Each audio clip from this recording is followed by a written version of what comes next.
Okay, we started. It didn't play. That usually, Shaun, this is pre-recorded. So usually we have like a little intro, but it only played the music, which is fine. But anyways, we will get started. Hello, everyone. Welcome back to Fertility Village Live. We're so glad to have you here with us for another important and heartfelt conversation. I'm Marissa. And I'm Joy, and tonight's episode is extra special and pre-recorded with someone we're so honored to have with us. We're talking about something that doesn't get enough attention: the emotional challenges men face in fertility struggles. Our guest is someone who's been through it, who understands it deeply, and who's now doing incredible work supporting others. Please welcome Shaun Greenaway, fertility coach, advocate, co-founder of NeXYs Fertility, and proud father to donor-conceived twins.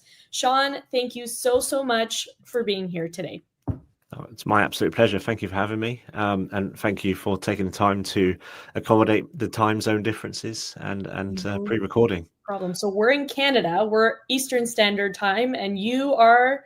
I'm in England, so yeah, quite a few hours ahead. And when you initially contacted me, I was like, yeah, I'd love to do it. But the time that you do it is like 4 a.m. for me or something like that. Didn't think about that, but it's good. We appreciate that you made it work with us too, because I think it's so important for you to come on and share your story and share support for others. So Joy, take it away. So Shaun, we always like to start off by hearing about the journey. Can you tell us a bit about how your personal fertility story, a little bit about your personal fertility story and how you found yourself here?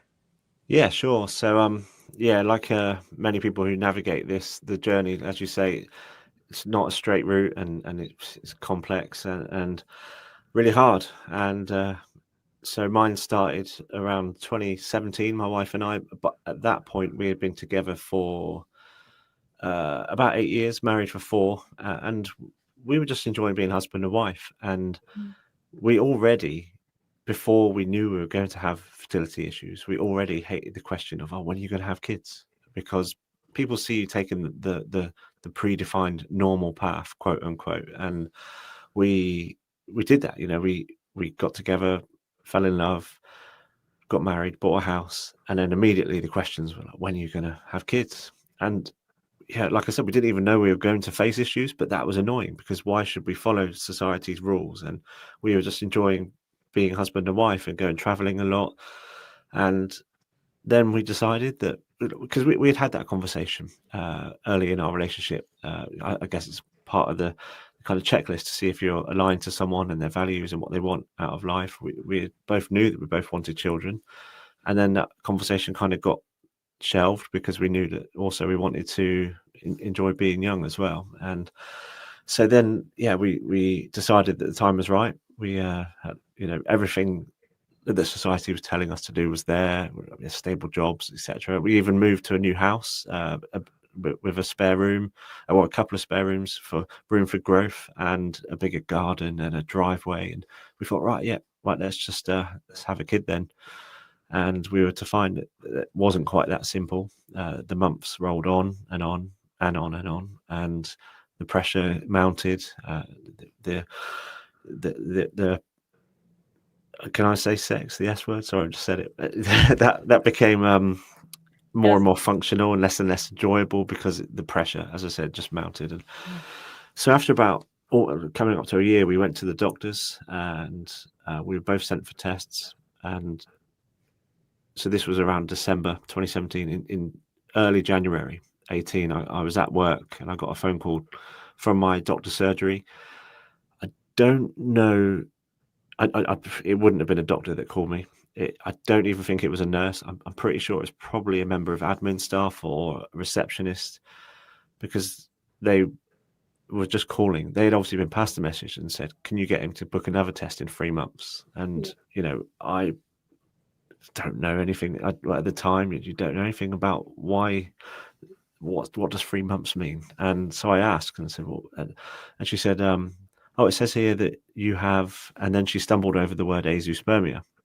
Okay. She clearly hadn't kind of proofread the letter or what was on the screen, and she kind of said, it says that you've got Azoospermia, almost like with a question herself. And I said, well, what's that? And she said, I don't know. was like, okay, No. cool. Let's get that test booked in then. So booked it for March, and rather confused, I got off the phone, got off the phone call, went on to my phone for Dr. Google to find out that meant I had no sperm, like zero. And from that point on, really, my whole life changed. There's just so many questions that start going around your head. Like, hang on, blokes have tens of millions of these, and I haven't got any. How's that even possible? Yeah. So I phoned my wife, and I think what happened next pretty much defined the next 18 months or so. But I then delivered the news to my wife over the phone. Obviously, I was very confused, but the key point, I was very shocked. And she, as was she, and she said, well, let's go home. I'll see you at home. And I said, no, it's fine. I'll see you later. I'll just pop back into work and I'll see you at home. And that moment, that essentially that is like kind of shock from such a big news. And that just, summed it up really. It was just going back into work and carrying on, trying to keep a brave face when from that moment onwards, everything changed. That word that I didn't know 5 minutes before has literally been one that has now defined my life for one way or another, which, we'll come on to the latter part later. But it's like being thrown in a river, really. This river then just swept me along, and at times was so fast flowing that I was being dragged under, couldn't breathe. At other times it just slowed right down and nothing was happening for a long time. I was like in the doldrums, and I didn't know who I was anymore. I didn't know what I was, because that second test 3 months on, and as you'll probably know, the waiting is just constant waiting. That waited 3 more months for that test. Yep. Had that test, same result. And the whole of 2018 then just became this, it was very much that the doldrums, really. Not much was happening. Here in the UK, we have the National Health Service, and it's widely unfair when it comes to fertility treatment. It hasn't caught up to the fact that it's a big problem. It's a disease. The World Health Organization classes it as a disease, yet our health system doesn't really look at it like that, doesn't want to treat it. And it costs a lot of money if you go navigate it privately, money that we didn't have because you don't budget for these kind of things. Yeah. And we try to navigate that system to get funding, and there's a lot of loopholes you have to jump through, like many on both sides as well, like individually and as a couple.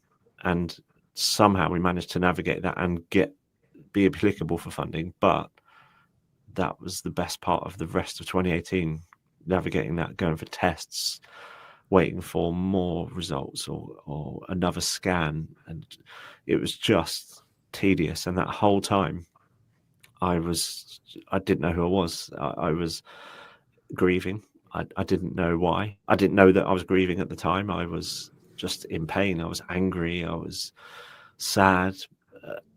I remember one morning, for example, walking to work about 10 to 8 in the morning with my headphones in, and a colleague kind of caught up with me, tapped me on the shoulder. I've taken my headphones out. He was like, all right, mate, morning. Like, what are you listening to? I said, Rage Against the Machine. He was like, Jesus, man, it's 10 to 8 in the morning. But like, that's where I was. You were. Yeah. So it was a really confusing time. And I look back now and I don't even recognize myself really at that, who I was at that time, because I wasn't myself. Yeah. Thank you for sharing your story. That is a very heavy story, and I can't even imagine how you must have felt in that whole year of like nonstop bad news. It's really heartbreaking, and we thank you for sharing your story, because we do think not enough men share their stories out there, and so not enough men have people to relate to when this happens. And there's this huge stigma, and the work that you're doing to break the stigma is just fantastic and phenomenal, and we thank you for that, and we thank you for sharing. Okay, on that note, a question for you. So I'm assuming there wasn't any support that you found in that time. I could be wrong, but I'm pretty sure it was incredibly isolating. Like, there's a lot of support for women going through infertility, but support or not, we already feel isolated no matter what. So if any existed, what support existed for men at that time navigating stuff like this? Or did nothing exist? You were basically all alone? Absolutely nothing. You go through phases. Like at first, I was in denial, which again, another stage of this grief that I didn't know that I was going through. Because again, with grief, it's like now that even if you say that to people who don't understand, and that people attribute that to the loss of a loved one or a friend or even a pet, and they say, well, what's died? Well, I tell you what's died: my dreams, my ability to pass on my DNA, everything that I believed about myself. Like every aspect of that has died, and that's a really intangible grief because there's no photos to look back on, no memories.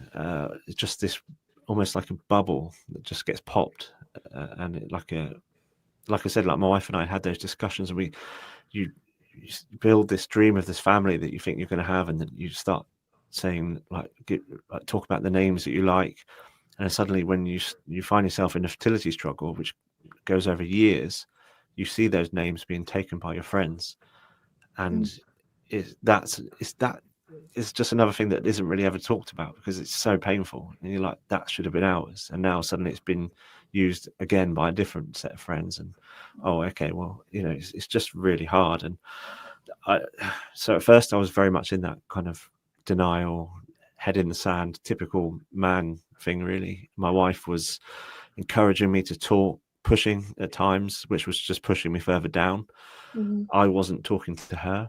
I wasn't telling her that actually it's easy in hindsight, but I know what you're doing is to try and help me, but I'm not quite there. Just give me time, and I wish I had someone to tell me that that's what you need to do, but you're going through it alone. And then I started trying to find support, and this is, by this point, probably latter end of 2018, moving into 2019. It's very much the social media age. Like the world's a small place. You think you can connect at any time with millions of people, but I couldn't find one other man talking about this. There was nothing. There was not even by the clinics or by the hospitals or anything. There was no support groups, not even stuff that was dressed up for couples, but saying like, men are welcome. There was nothing. It was just all for women, and that just made me feel even more isolated, like I was the only one. Obviously now I know the statistics of how many men it affects, but at the time I didn't, because the only statistic I thought there was one, which was me. No blokes talking about it. And then I thought, wow, it's just me then. How am I going to get through this? And I just didn't know. I didn't have the answers. Yeah. Can you tell us about the turning point for you? When did you decide to share your story publicly and become a fertility coach? It's so I'm talking, getting that diagnosis the first week of January, really, 2018. To fast forward through some other parts, finally we got funding and we could have fertility treatment. And March 2019, I had a relatively minor procedure to try and fix. So I had a varicocele, which is a cluster of tubes above the testicles, which overheats the balls and can damage sperm. And I'm an optimist by kind of nature, and it's a relatively minor operation. I had never needed to have any medical intervention. I've been lucky throughout my life. So I was like, these guys are great. They know what they're doing. That's going to be me fixed. And then I would have that, and then it would be 3 more months of waiting to do another sample, wait for the sperm cycle. So, that the 3 months, which I know now is because sperm takes 3 months to regenerate. And I was like, right, that's going to work. And then I had that in March 19. In June 2019, went for the test, and my wife was dropping me back to the train station to go to work, and we got the phone call literally less than an hour later to say that it was still 0, and that was my lowest of the low point. And as life does, it has this ability to do this. A lady walked past our car at that time pushing a pram with a kid in, like a baby, and we were both crushed. and that was truly my lowest point. And from there, there's only one way back, really. There's only one way you can go. And I started really this healing process of, I just started listening to, I still couldn't find any other men talking about fertility. So I started listening to stories of guys who have been through huge life-changing things like paralysis and other kind of just life-changing events, and how they come through it and what their learnings were. And it started teaching me a lot more about myself and what I had to be grateful for. And that, of course, I've lost one thing, but that doesn't make me who I am. And the biggest turning point when I was really struggling with my identity as to who I was as a man was when I started asking myself that question of, who am I? And it's a very hard question to ask, because how often and who does that, really? Yeah. And I couldn't answer it. So I asked my wife who I was. And I think often the person who's closest to you but isn't you has a better idea of what are the answers to that question. And the answer that she gave me, all of the things that she loved about me and why she wanted to marry me and settle down and have kids and a family and a life together, everything she said was nothing that I would need DNA for. And it wasn't, it was non-DNA dependent. And it was his character traits and like, compassion, empathy, humor, strength, and all these things that I was like, yeah, I can completely pass all that on. I don't need to be able to pass on my big nose or my lack of footballing skills or anything. So I started rebuilding from there, really. I really was at the core I'd unpeeled all these layers of myself and realizing from these other stories of other guys that have been through traumatic things and come out the other side that actually this doesn't mean it's a full stop. This is just a comma. I can push on from here. And it still took a long time, but I started looking at my own family as well, and looking at like nieces and nephews on my wife's side who are obviously non-biologically related to me, but the love I had for them, I was like, no, yeah, I don't need DNA. Isn't dependent on love. That's earned. It's not given. You don't just get it because you have a kid easily and naturally. You still have to work on it. And so I started realizing that I could come to terms with using donor sperm. We talked about adoption maybe as a route, but I really wanted to, experience pregnancy. And I'd know my wife, even though she said, "Oh, let's do this together. We can adopt or make it sound like it's easy. It's not. It's still a complex process." But I said, no, I want to go through this. I feel like I need it as part of the process. And I still had another operation just to kind of close the door, just to see. It was a micro-teasing when my testicles were cut open, and that was it, negative. And that was August 2019. And then from there, really, like that healing really then sped up, because once it was such a moment of finality that it put that to bed and started allowing me to really push on with the healing and moving forward. And you say about how did I decide and when did I decide? This shows how complex it is still for men, because I made that decision in May 2020. By this point, we had selected donor sperm and were starting to progress with IVF on my wife's side. I was then becoming the supportive partner, but still wrestling with a lot of guilt because of seeing what she was having to go through, which is hard, really hard, especially for someone who has a needle phobia, and then suddenly having all these needles at home that you have to do yourself. And one day I just said to her, and I was listening to yet another story of someone who'd been through like a lot of in their life, and it was like a switch got flipped. And I said to my wife, I'm going to start sharing my story. I feel like I have something to give here, and there's no blokes talking about this. I need to be that. And she's like, you haven't even talked to me, really. I think I'd become a lot more open at that point with her, but I hadn't, certainly no one outside of us two or our mums knew. And I said, I'm going to do it. Shocked her. Yeah. But that was May 2020. It still wasn't January 2021 until I did it. I still had 8 months where I really was, I just couldn't hit go on the Instagram post, which I'd written. because I was afraid, and there's nothing wrong with that. I was throwing myself out to the world, really, and I thought I was going to be trolled. I thought I was going to be hung out to dry. I thought like my friends and stuff were just going to, like, that was it. It was going to be the biggest source of like Mickey taking, and I couldn't have been more wrong. It was an amazing day, really, when I did it.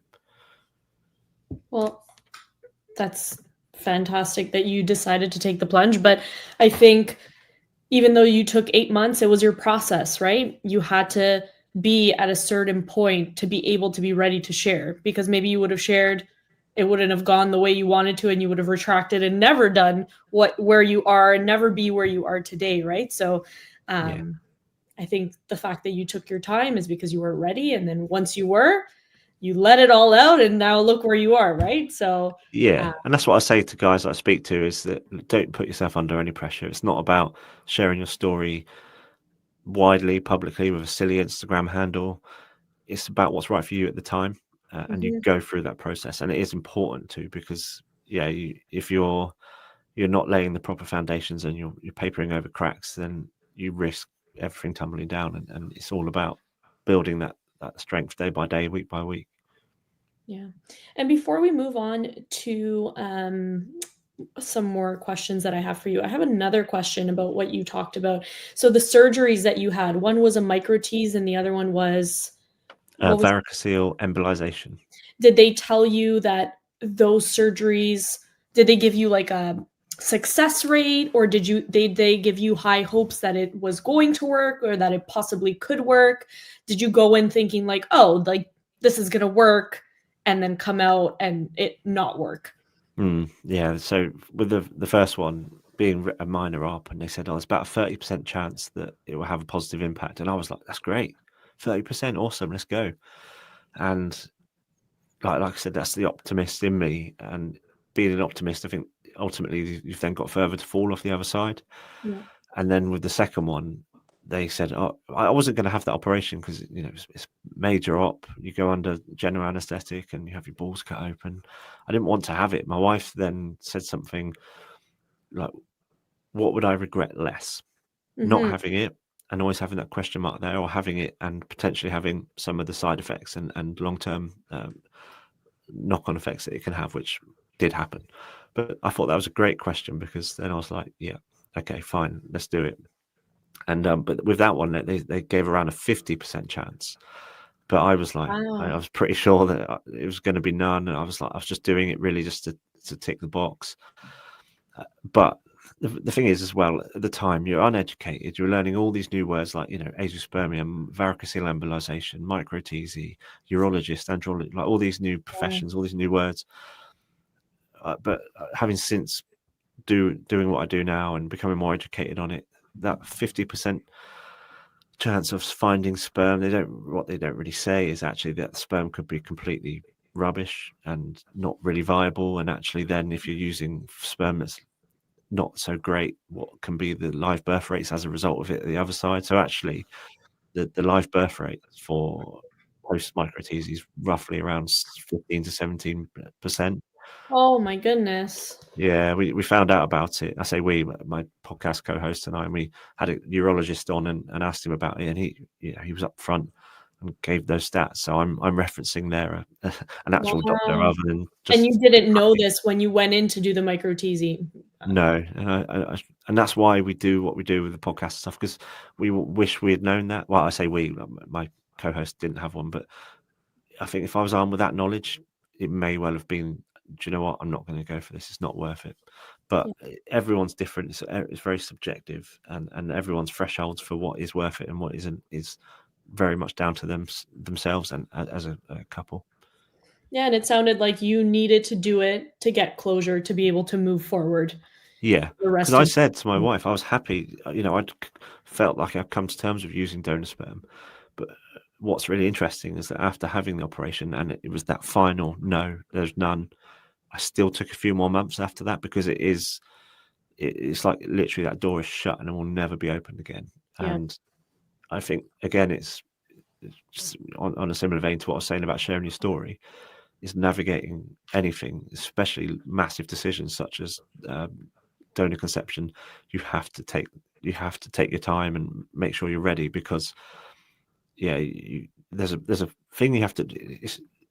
Donor conception is a huge thing.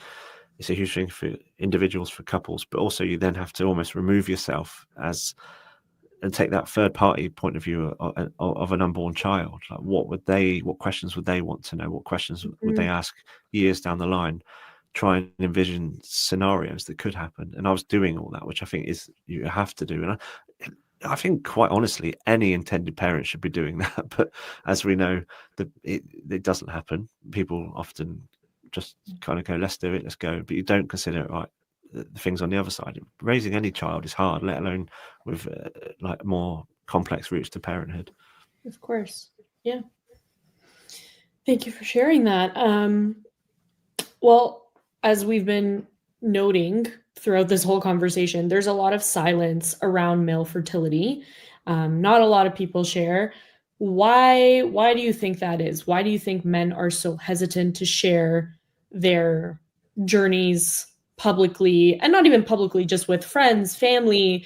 Why do you think they keep it so close to themselves? I think because of everything that how we've been raised. Like, I'm 42 now. When I was going through this, I was like 34, 35, something like that. But so I was raised in a generation by my dad and by his peers and my uncles and stuff that men put up and shut up. If you cry when you're younger, it's like, why are you crying like a girl and all this? And then we are like, I'm in this generation where then there's a lot of conversation about men should be talking. So then men talk and they get told, like, oh, man up. Like, what are you moaning about? And you're like, hang on, what am I supposed to be? You're telling me to talk, now you're telling me to man up. Like, my whole life I've been told to stop crying and like all this. And society in general tells us that men, like, we provide, we protect, we procreate. Yeah. And that there's so much to strip back there. And, the conversation is thankfully going the right way, not just about male fertility, but men's health in general. There's a lot of positive discussion now about what we can do. And I know from what I do and who I speak to that the younger generations are a lot more open and a lot more educated. There are like Gen X's, Gen Zs who will not take employment unless they offer fertility benefits, even though they are not even thinking about that yet, but just they have an idea for the future. Whereas I and a lot of my peers in my age group, we just sleptwalked into this because you just assume, especially as a man, that you're not going to have a fertility issue. If there is any issues, it's going to be on the female side. And the industry, the world got that widely wrong. As we know now, it's 50-50. It takes two to tango, of course. Why did we ever think it was any less than 50-50 with potential fertility issues?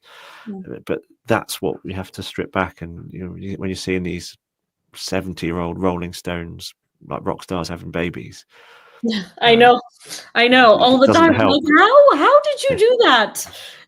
Especially with the lifestyle that they lead. How can they do all of that and you're 70 or 80 and you have a kid? It's just not fair. That's what it is. It's not fair. And they already have like 10 kids on the side anyway. So yeah. Well, I think there's probably you never know what's going on behind closed doors. Perhaps they did need fertility help, like treatment, but then a lot of times they've got younger partners, so that those young eggs repairing a lot of damaged sperm, for example. But we do know that the sperm health rapidly declines with age. There's been a lot of research on it now, which just wasn't there when I was growing up. Yeah. What are some of the myths or assumptions you hear about men and fertility struggles? Men and fertility. What was the last word there? Sorry. Struggles. Oh, okay, yeah. Just that mostly that we don't have issues and that your sperm stays fine for the rest of your life because of these older celebrities that we often see having kids older. But it's and that it's a more female-based issue. It's really not the case. It's like I was saying, 1 in 6 people worldwide will face fertility struggles, and 50% of them are men. And it's only going one way at the moment because of the environment that we live in and what we do for convenience and how we live our lives, a more sedentary lifestyle, sitting down at desks more, and hot tubs, saunas, baths. We are not giving our swimmers the best chance, and that education hopefully is changing, but over the last 50 years, there's been a pretty steep decline in sperm health. Yeah. And then obviously there's a huge emotional side that is probably the thing that gets talked about the least.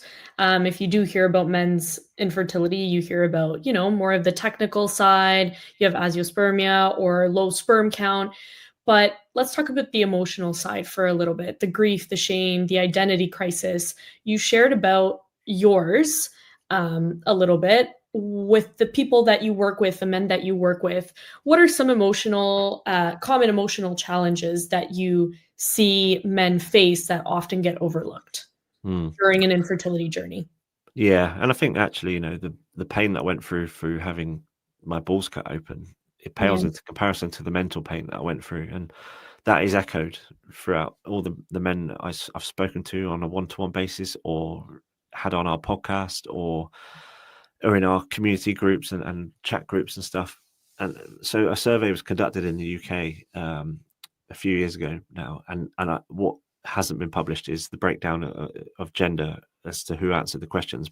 So I think we'll have to assume that it was probably mostly women who engaged with this, but I think with the statistics around fertility, as we know, is pretty much half and half. I think the statistics are going to bear out for both sexes anyway.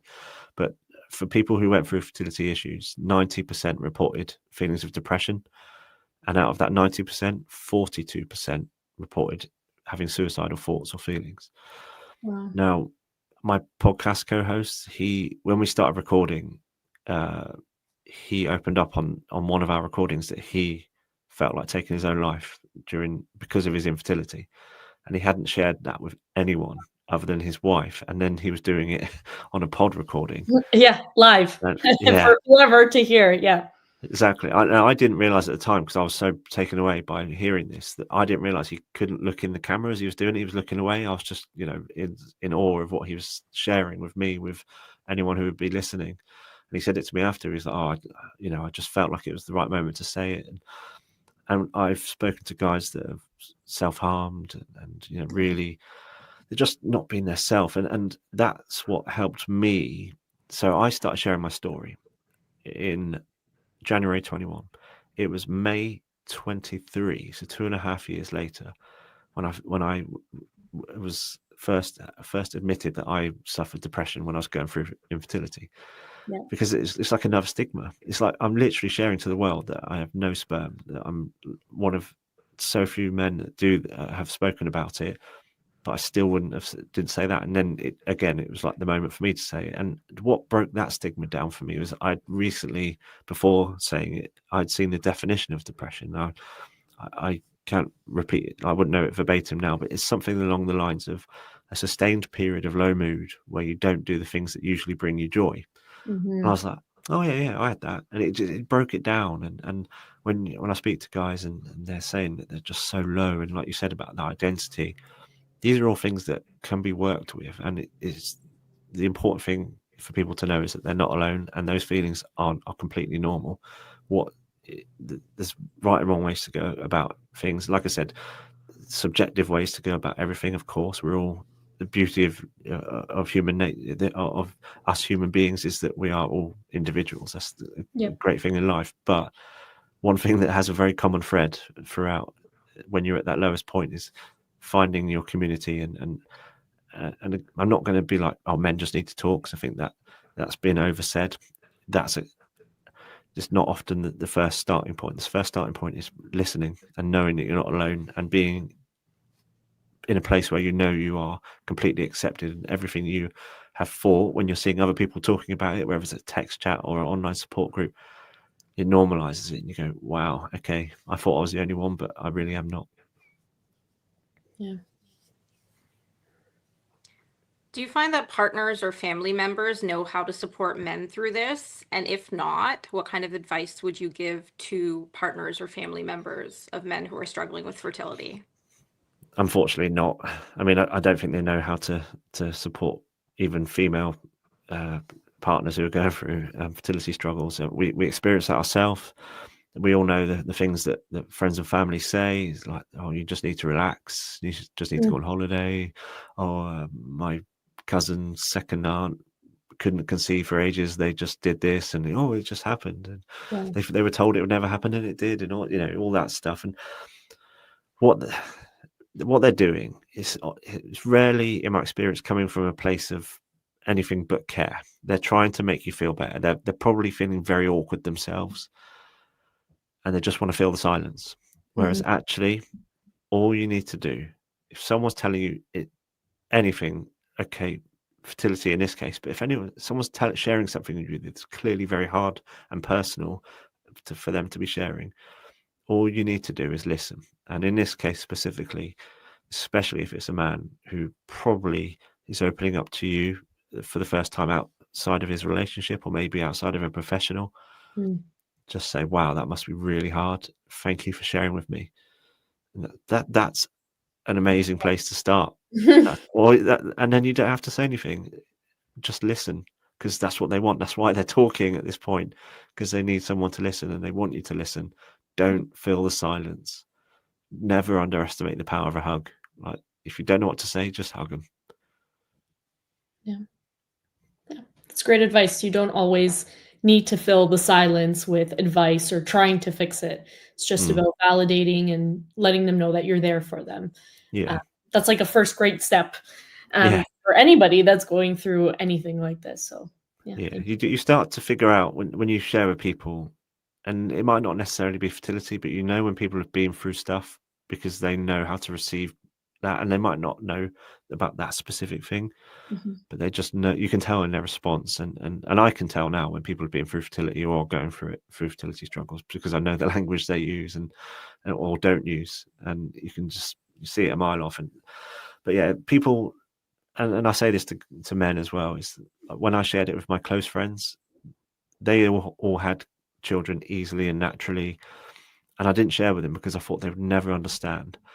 And these are men's men, and sportsmen, beer swilling lads, but I'd known them since I was 5, and at the time, again, this would have been like towards my latter end of my 30s. But when I shared with them, there's a reason they'd been in my life since we were all 5, because the way in which they received it was just top drawer. And what that did, it just leveled up our friendship and I'm going to take full credit for this, but we've all, as a group, there's like 6 of us, we've all become a lot closer, and we all share a lot more now. And I was the first to do that, really, like, kind of lay out a big element of vulnerability. And it can level you up. If someone doesn't receive it well, or they continually say, okay, you have to perhaps give them a little bit of grace for the first time. But if they continually then say the wrong thing or say insensitive things, they don't deserve to be in your life. They don't deserve to hold that information and your respect and love. Like, just that it can really separate, and it has for us as a couple. It allowed us to separate the wheat from the chaff, really, as to who deserved to be in our life. Yeah. I mean, like you said, once, you can give people a little bit of grace, educate them, but then if it continues, you're right. You can't do that. You shouldn't be doing that. But no, you have places where your energy needs to be, and it's not on trying to tell them how they should be dealing with things. So you're now a proud dad to twins through donor conception, which is fantastic. You told us a little bit of what the path was getting there emotionally. Tell us how it was during the pregnancy, leading it up to the birth. Once they were born, how were you feeling? How do you feel now? How has that changed since your initial having to kind of come to terms with using donor sperm? Yeah, it was a long old path, really. It was I didn't enjoy the pregnancy, if I'm honest. I found it a very anxious time. Didn't help that we were in one of the lockdowns. It was like the first one, moving into the second, and maybe even, I think then we gave birth in the third. But that's like the UK one. I don't know if you had more or less or longer, but yeah, it was so when you don't have that support network around you, like the old saying that it takes a village to raise a family or whatever, we didn't have that. We didn't have that support to draw on, and it's not the same like texting people or whatever. And I think it's the power of the brain. The brain is designed not to keep us happy, it's to keep us safe. And that, whether that's physically, mentally, emotionally safe. And I think my subconscious was kicking in a little bit about like connection and, this is, you sure? And none of this was really coming to the fore. It did sometimes, but I remember one really specific, distinctive moment where I was hoovering randomly, but I was thinking, like, yeah, like you could still tap out now if you want to. Like, this is your chance before you really commit. And because things that, like, my wife had, she would say, "Oh, they're kicking. Come and feel it. Come and the first time was, it was magical. It's a new experience. But then there were other times where I'll be on a different sofa and she would say, "They're kicking. Come and speak to them." And I couldn't be bothered. And in my brain was saying, is that because they're not biologically yours, that you don't have that connection? If they were, would you be over there in a shot? You probably would be. And it's that kind of, that little devil on the shoulder giving you all this stuff. And what's a shame is, like I said, is that because we were all isolated, I didn't have that chance to go to the pub with my mates and talk about it, because subsequently, having spoken to them about it, and like I said, these are guys who have had, none of them have had to go down this path. They've had natural biological children, and they've said, "Oh yeah, no, I felt like that too. That's that's just a man thing, I think." And so yeah, it's. But I didn't have that. I felt it just, all that extra time that we had in those lockdowns just allowed my mind to play tricks on me, and we did have, and then generally, not just about the donor aspect, but we had a few late night trips to the emergency room because of like reduced movement throughout the day, and I was never allowed in because of COVID. Yeah. So I'll be sat in the car park for hours with anxiety, and I just found it a very worrying time. I think because we've been through so much to get there, because also I talked about, my side of things, but then the IVF was really hard, and my wife got ovarian hyperstimulation syndrome, got really, really poorly from that. And we had to just stop everything. And then we went to go again, and the lockdown, first one kicked in, and we had to stop it all again. And we've been through so much. And I was just so anxious the whole time. I remember I kept thinking, I just can't wait until they arrive, just so I've got something tangible to get feedback from, because I just felt like a bit of a spare part, really. Like, like I was trying to, I think towards the latter stages, I was able to like start building the nursery, because again, it was something that I was too anxious to do too early. But then doing that helped me a lot, made me feel like I was doing something. And that's the thing with men, we like to do something. We like to feel of worth and useful. And then when they came, and I think to say love at first sight is probably something that was invented in Hollywood or in books, but it wasn't far off. We had actually, I say we, and taking some credit here for my wife, she had a very traumatic birth, and ended up very poorly, needing blood transfusions and stuff. Oh my goodness.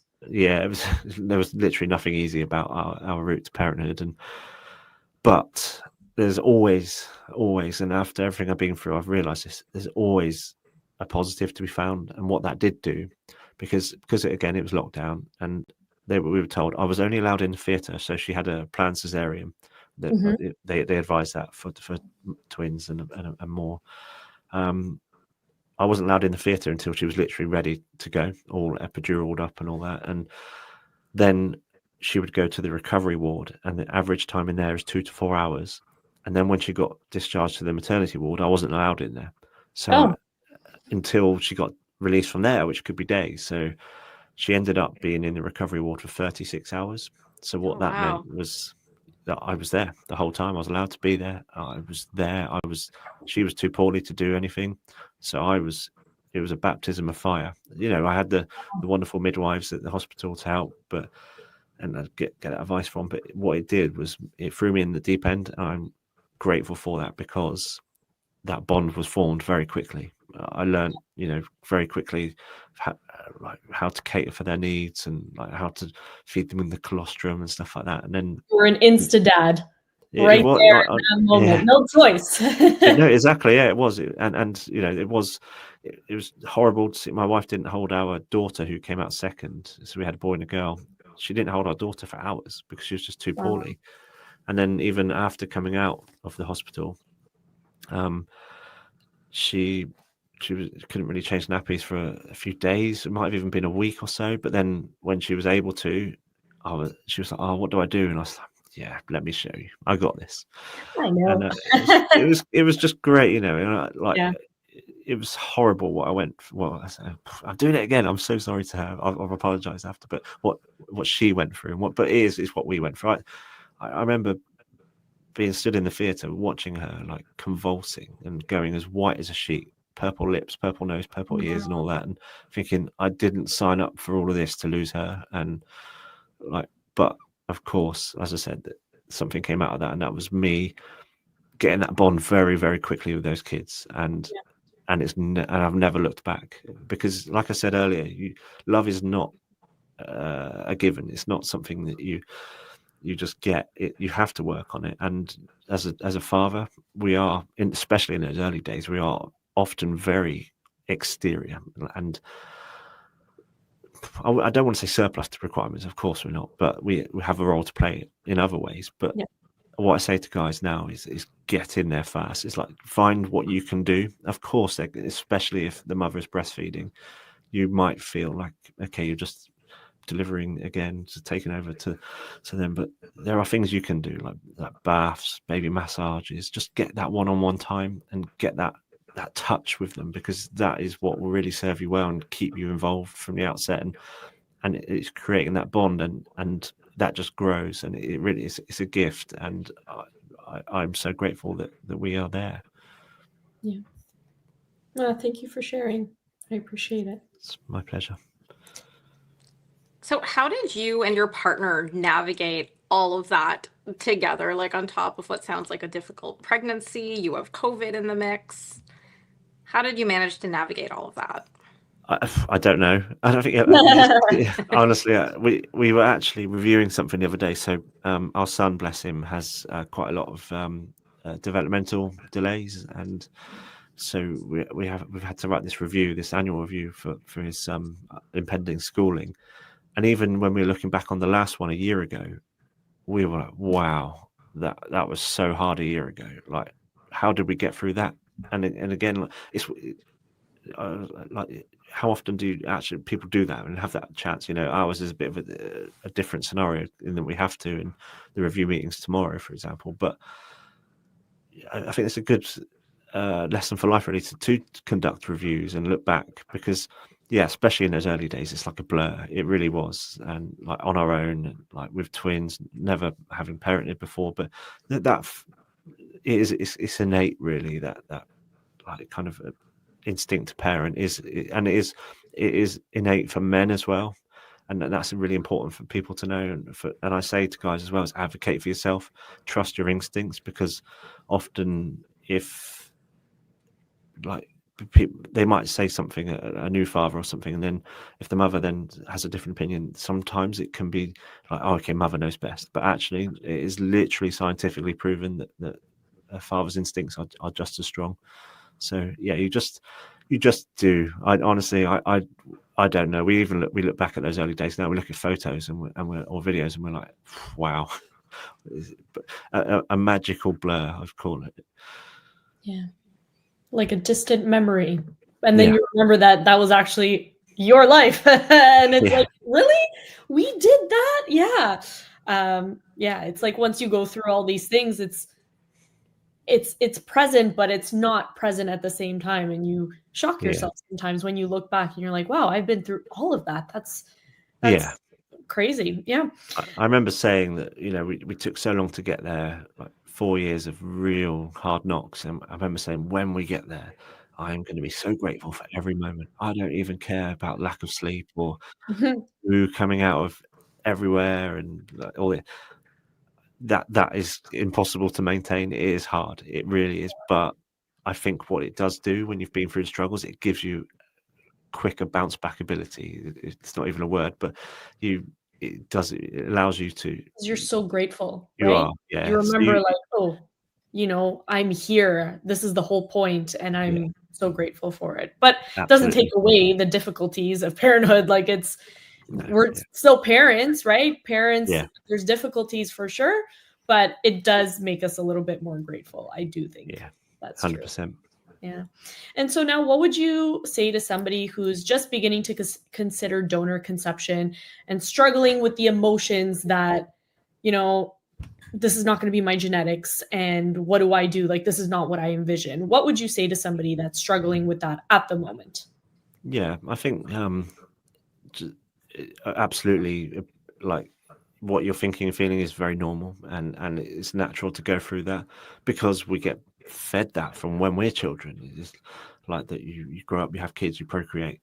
That's what makes you a man, or you know. But and I absolutely know that of course you ladies get it on the other side as well. So it's a lot to strip back, and but it's I'd say like what I did is ask your partner who you are, what it is that attracts them to you and wants to be a life partner, because that's when you'll start figuring out who you really are. And it's really hard to do it yourself, but then you can, you figure out who you are. Once you have a better idea of that, I'm sure anyone listening to this will start realizing that what makes you you isn't your genetic makeup. Well, of course, you're within yourself, but Yeah. it's not what makes you you, and what will make you a great father isn't what you can pass on genetically. Absolutely.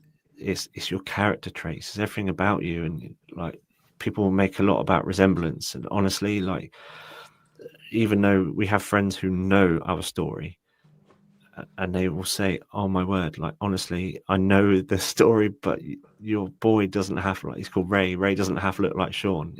And because they take on your character traits, and they mimic you, and you're imprinting on them, like, and it's a gift. It really is, to try and think, like, how can I try and raise the best human being that I can, or human beings, and yeah, you get that chance every day. So it's completely natural. I would say often people have like examples in their own family of love that has transcended like a biological link, especially in these days, like where there's a lot of blended families, step parents, etc. But or again, like, look at your partner's family who you aren't related to. I bet there are people there that you love dearly, like they are not genetically related to you. And Yeah. And as we know, like, genetics is not the only thing that can make you a parent, right? There's many people that have zero relations for both parents. And it's somebody that has no genetics no genetics with that person, and they're completely parents. Or, I mean, it could be a grandparent or an aunt, like you're saying, that takes over guardianship, and they're more parents to them than anybody that had genetics associated with them, right? And so I think we're definitely beginning to understand that a lot. But it's also different when you're going through it yourself, kind of. yeah, You're having to get to that point, right? Yeah, because you're also dealing with like trauma, stress, grief. Like you can't see the wood for the trees, and it's what you do need to take a step back sometimes and look at it objectively. And often those answers, like what you mentioned, often that's a lot closer than you realize. Yeah. But you're not looking for it. You're just in this confused state. And again, nothing wrong with that, but find community, find stories of people like myself. There's a lot of other donor recipient fathers now sharing their stories, which is great, because I ran a panel recently with 3 other guys, all donor recipient fathers, and the message was the same. All of them, like, they all had slightly different opinions about certain things. Of course, like I said, that's the beauty of life, but none of them, including myself, would change a single thing of what they went through because of where they are with their child. And like, you could feel it, you could feel the love there. Like, even though it was online, like, it's just, there's so much passion from these guys talking about it. And yeah, I like I said, I literally would not change anything, because it's taken me where I needed to be, and that's the father of my 2 children. Yeah. Thank you for sharing that. Thank you. You're now a certified transformational coach and co-founder of NeXYs Fertility. I apologize if I said that incorrectly. I'm going to blame it on my Canadian accent, but you can totally correct me if I'm wrong. But tell us about the work you do now. Yeah, thank you. That's not too. You can blame it on that. That's fine. Everyone says NeXYs, but yeah, it's Nexus. It's all good. That's based on the Latin word nexus, which means a central place of convergence and community. So, and then we just put a Y in for the U, so it's X and Y for men. But yeah, I started sharing my story, and it was mind blowing, really. Like, I couldn't believe the reception it got, and then maybe it must have been 2, maybe 3 years down the line, I was like, what else can I do? I've always had this nagging feeling of there's more to be done. There's more to be done. And so then I was like, okay, sharing my story retrospectively has really helped a lot of people and continues to do so. I set out on the mission to help one other man, and I'm really honoured to say that I've exceeded that a few times over. But I was like, how do I help guys that are like dealing with it now who need a bit more support? And I didn't feel it's such an important topic. I didn't feel that I could just be like, yeah, if anyone wants to chat, I'll coach you. So I did training to become a transformational coach, because I think that is essentially what I went through. I went through a transformation, and to get on the other side of a huge life event like this, it is a transformational thing. It changes your life, and you can then leverage that and change it on the other side. Like I said, that word Azoospermia has come to define my life. It absolutely still does. It's every day it does, but for the better, for a source of strength now. So that's what I do. I trained, and now I've helped many, many, many men like navigate it in the here and now. And it's because it's not catered for. Like when I was going through it, I was told by my clinic that we have counsellors on hand for you. And I looked at the list, and they're all ladies, and like absolutely no offense, like to ladies or to counsellors, but that was another stigma. Counselling therapy, it was another thing that I was like, oh, I don't need that. Like that's another weakness. No, because that's the identity. Well, that's the ego speaking there. And I've met many of them now. I've done things with like webinars with them and stuff, especially ones from my clinic. They are so good at what they do. And I wish I had engaged with them, but I wouldn't, because I was like, they would never understand. And they fully admit that. They say, like, as a female, some of them have been driven to do that amazing work they do because they've been through their own fertility struggles. A lot of them, actually, because counselling is often a second or third career. But they will say, yeah, of course, like, we don't know exactly what men are going through. So that's what I offer. I've been through it. I have some training to allow me to help navigate and hold that space for blokes who are going through it, and just so they know they don't have to justify or explain why they're feeling the way they are, because I get it. I'm living with it now. You don't get over it. You just learn to make room for it and thrive in other ways, and thrive in spite of it. And so yeah, that's the coaching. And then, like I said, even with that, and that was one-to-one with guys, I was like, there's too many men out there. I haven't got enough hours in the day to help all the men that need help. What else can I do? So then we started the podcast second, myself and Kieran, and again we were like, we need to do something else. We need a place for many men to come. And so that's when we created NeXYs, and we have like an online chat for guys, and you can join anonymously as well, which was really important for us. Yeah, I was there. The accounts I did find were, even though they were female-based accounts, when I was looking for support, I wouldn't follow them. Because I was petrified that people would, and I don't know if anyone's ever done this. I certainly haven't. But in my mind, the irrational state of mind I was in, I thought people would look through my followers list and go, oh, he's following like fertility accounts, infertility accounts, and would like out myself.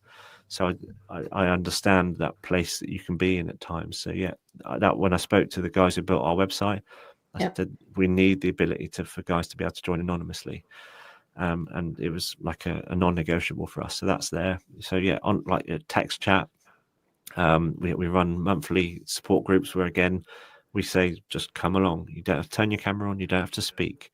Just listen and know that you're not alone, and that everything you're thinking and feeling is completely normal. And then we put on like webinars with experts as well. It's like, as I mentioned earlier about the micro-teasing and the live birth rates. We wish that we had that information when we were going through it, so we try and give that to guys, and cut out people going deep into Reddit or Facebook groups or Dr. Google and finding misinformation is a massive problem. I've seen patients diagnosing other patients or interpreting their semen analysis results, and it's not good. So we try and provide that space for them to actually hear from experts and ask them questions as well. Yeah. And why is it so important, in your opinion? And maybe this can get other people thinking about what they can do to support men in the community. Why is it so important that men have these dedicated spaces to process and connect? I think, well, firstly, we deserve it. Everyone deserves it. Everyone deserves to be seen. Yes. And like, no matter who you are, no matter what it is that you're going through, everything needs to be catered for. So first of all, they deserve it. Secondly, they need it, because when you're dealing with something that, like I said, it's an attack on your identity as a man, there's only so much you'll do and speak to your partner about. And of course, like, I started to open up more, but I still needed that community of men just to grunt at each other and know that that's fine. Like, we're just, we're different. That's fine. Like, it's not about us all being shoehorned into the same support or communities or whatever else it is. It's just acknowledging that we deal with things a little bit differently, and like, being able to provide that is it's an honor, because we've seen the results of how, like, the outcomes that it can have. And it doesn't mean that, of course, like, fertility treatment is never a guarantee. And I know people that have left the process because they just couldn't keep putting themselves through it, but have come out of it never thinking that they would, but coming out of it in a more impactful and stronger way, and knowing that they can live like a very full life without children. But I've had many guys throughout the years now who have then gone on to have children and send me pictures of their kids and just give their heartfelt thanks, and have literally said things like, we would never have got this far if it wasn't for you. And I honestly, I can't even describe the feeling every time I get one of those, like, sometimes completely out of the blue, a message from someone I haven't spoken to for a while. And I always share it with my wife and say, look at this, like, another. It's quite incredible, and it will never wear off. And that's the thing. I know this term has almost become, like, through social media and stuff, it's almost become a bit icky, but it's a passion, and I'm so driven, because every time I get that top up of the reminder of why I'm doing it. Yeah. And I imagine that you only wish you had somebody like you, when you were going through it, to reach out, and you didn't have to be public, you didn't have to do anything, you could just speak to somebody like you that knows what it's about and what it feels like to go through it.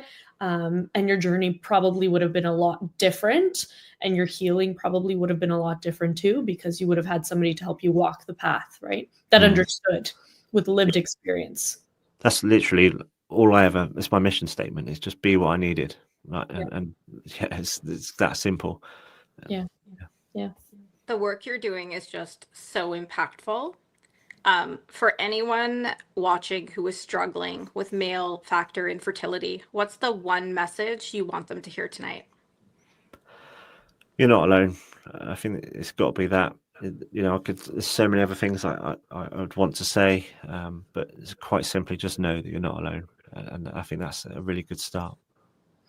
And for partners, what are some of the best ways to offer meaningful supports as a partner for somebody going through male factor infertility?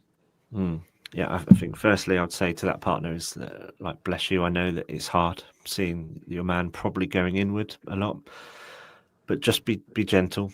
And I know, because I now know my wife knew the answers of what I needed to do, but you have to see that for yourself. So, because she knew that I needed to talk, I needed to, like, get this out, because I was like becoming like a pressure cooker. And she was trying to tell me that it sounds simple, but when you're in that state, it's anything but. And she tried to push. She learned very quickly. And it wasn't by me saying it. She just knew. She gauged my reaction. Don't push. And that's what I say to partner. That's what the one bit of advice I'll be is just ease off a bit. And I know it's frustrating, because often, especially on the female side, there are that clock is ticking. I completely understand, Yeah. but you risk pushing them further down and taking them longer to come out the other side with that. So step off a bit, allow them time, gentle signposting. And I think with men, and I pun completely intended, I stumbled across this with my wife with the lockdown walks, but I started opening up a lot more when we were out walking together. And I think there's something about firstly being in nature, because that's where we are supposed to be, not supposed to be in these concrete blocks of houses and cars and metal, subways and stuff. Supposed to be in nature. So I think that helps open up. But secondly, it was when you're walking side by side, so you're not looking at each other at home, you're not in those same four walls, because as you know, when you're going to work, sometimes that's a nice release from it all, because when you come home and that conversation again is going to be about fertility or what we're going to do, what's the next steps, it can be imposing. And when you're sat opposite them or whatever and you're looking, it's like quite an intimidating interview. So get out in nature, walk alongside and just see. Like I said, be gentle and you might be surprised. And I fully recommend that, because like I said, we just kind of accidentally found that it was when I would open up. I'm not saying they're going to you go out for a walk and they're going to be like, oh, spill your guts. Yeah. Small steps. And like I said, I say that with the greatest of respect, that I know that you just want to move forward, but you risk moving backwards if you push too hard. Yeah. What do you hope changes in the fertility space in the next few years when it comes to men's experiences?